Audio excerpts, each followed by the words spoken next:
Magandang araw sa lahat. Ako si First Lieutenant Vincent Punay, ang Company Commander ng Bravo 99 IB, the Guardians of the Marshland. So ito yung Marshland. Sa likod ko doon, sa likod pa doon yung Mamasapano. Papunta doon yung Datupiang. Dito papunta doon yung Sharif. Doon is yung Talitay. So ito yung buhay namin dito.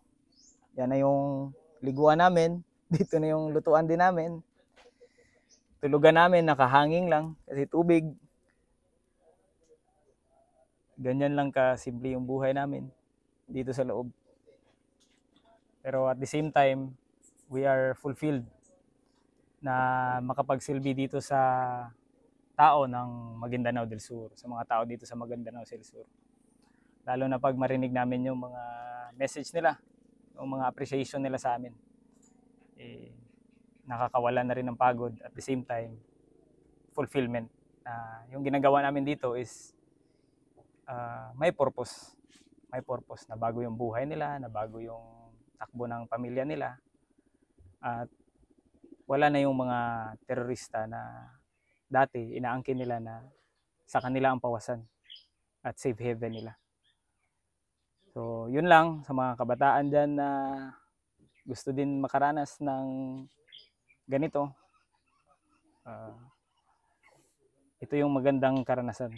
Pumasok kayo sa army, sigurado ko na yung buhay nyo, yung diary ng buhay nyo is fulfilling and marami kayong maisusulat. Mas kumpara kung mag-corporate, para sa akin, mas purposive dito, mas challenging, and mas fulfilling. So, thank you sa lahat ng sumusuporta sa kasundaluhan. Nagpapasalamat ako sa high headquarters namin na saan kami na-opcon, yung 1st Brigade Combat Team, sa support head by General Cagara at sa 6ID, lalo na kay dating 6ID Commander General Naferete, at sa 5th ID kay General Señeres. So papasalamat kami sa headquarters namin kasi sa support nyo. Kaya na-fulfill din namin yung mission namin dito sa loob ng Pawasan. Mabuhay ang 99 IB, mabuhay ang 1st BCT, mabuhay ang 5th ID, mabuhay ang 6th ID, at mabuhay ang Philippine Army.